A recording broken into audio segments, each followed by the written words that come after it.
اپنے کبھی کسی چیز کا اتنا طویل انتظار کیا ہے کہ اپنے امید چھوڑ دی؟ تو آج ہم ایک ایسی کہانی میں غوطہ لگانے جا رہے ہیں جو صبر، ثابت قدمی اور خدائی وقت کے بارے میں ہے۔ ہم 2 سموئیل باب 5 آیات 1 تا 5 اور 1 تواریخ باب 11 آیات 1 تا 3 اور زبور 139 کا مطالعہ کریں گے، جہاں ہم داؤد کے بادشاہ بننے کے طویل سفر کی تکمیل کو دیکھتے ہیں۔ تمام اسرائیل پر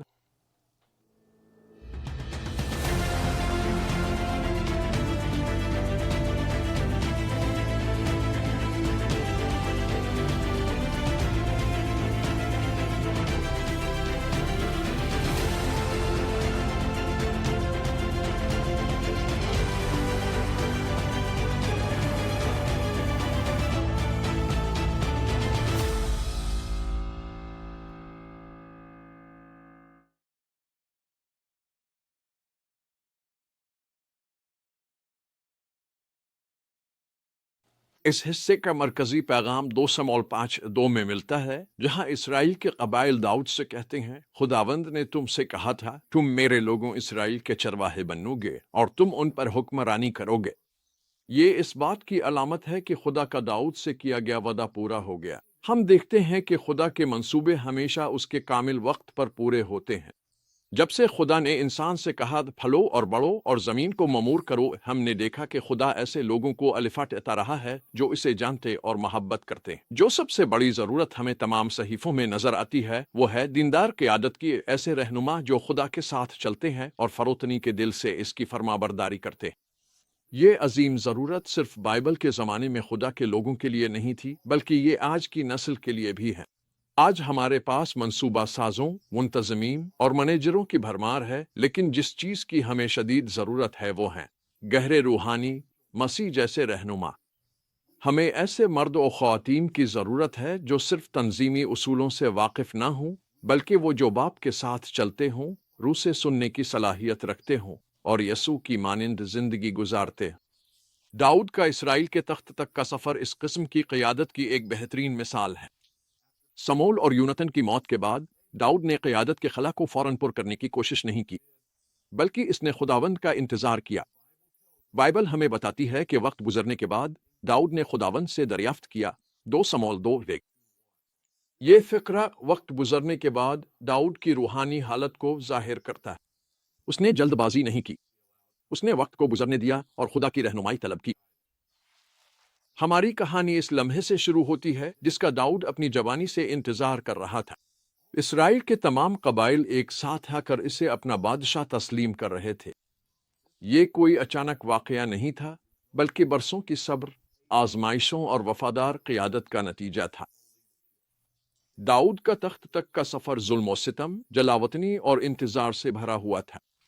ان سب کے باوجود وہ خدا کی بالاحٹ کے لیے وفادار رہا۔ داؤد کے لیے لوگوں کا اعلان بہت اہم تھا۔ انہوں نے نہ صرف اس کے خونی رشتے کو تسلیم کیا بلکہ اس کی ثابت شدہ قیادت کو بھی پہچانا۔ جب ساؤل بادشاہ تھا تب بھی اسرائیل کی جنگوں کی اصل قیادت داؤد ہی کر رہا تھا۔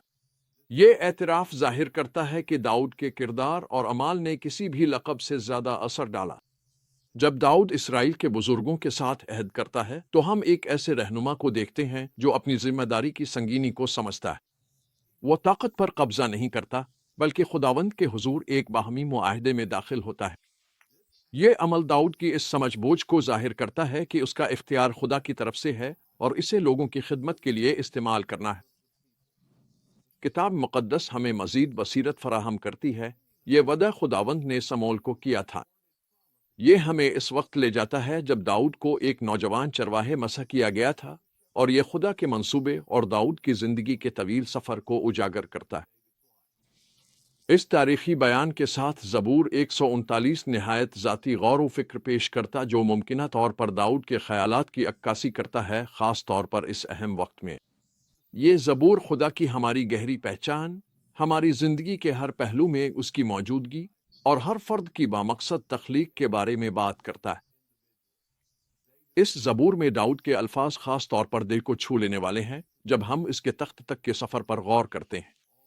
میرے لیے مقرر کیے گئے سب دن تیرے دفتر میں لکھے ہوئے تھے جب ان میں سے ایک بھی نہ آیا تھا۔ زبور 139 آیت 16۔ یہ خدا کے وقت اور منصوبے پر گہرے بھروسے کی عکاسی کرتا ہے۔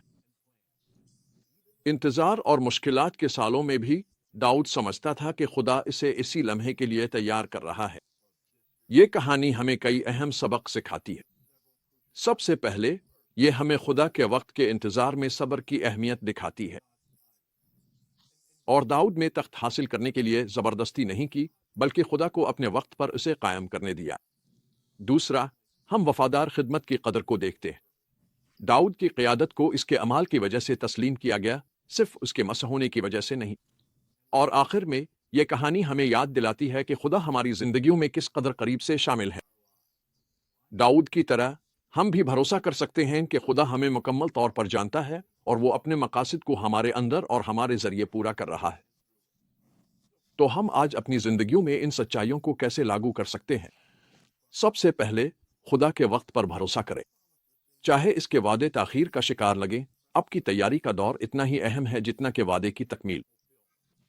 پھر جہاں آپ ہیں وہاں وفاداری سے خدمت کریں، یہ جانتے ہوئے کہ آپ کا کردار اور آپ کے اعمال عہدوں و القاب سے زیادہ اثر رکھتے ہیں۔ اور یاد رکھیں کہ خادی آپ کو گہرائی سے جانتا ہے اور آپ کی زندگی کے لیے ایک مقصد رکھتا ہے۔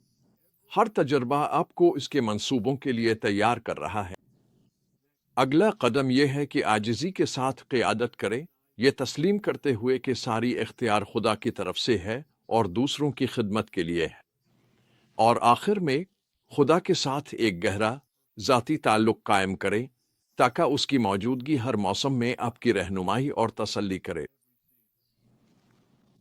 داؤد کے تخت پر بیٹھنے کی کہانی ہمیں یاد دلاتی ہے کہ خدا کا وقت کامل ہوتا ہے، چاہے انتظار کتنا ہی طویل کیوں نہ لگے۔ تو میں اب سے پوچھتا ہوں، کیا آپ کی زندگی میں ایسے شعبے ہیں جہاں آپ خدا کے وقت پر بھروسہ کرنے میں جدوجہد کر رہے ہیں؟ اور انتظار کے دوران آپ اپنے کردار کو کیسے بہتر بنا سکتے ہیں؟ داؤد کی طرح ہمیں بھی خدا کے منصوبے پر بھروسہ کرنے کو کہا گیا ہے، ہم اس کے کام میں سرگرمی سے حصہ لیتے ہیں۔ یہی وہ مقام ہے جہاں بھروسہ اور وفادار خدمت کے ذریعے آپ اپنی زندگی میں خدا کے مقصد کی تکمیل پائیں گے۔ آپ کی تیاری کا وقت ضائع نہیں جا رہا۔ خدا آپ کو اپنے الہی مقاصد کے لیے تیار کر رہا ہے۔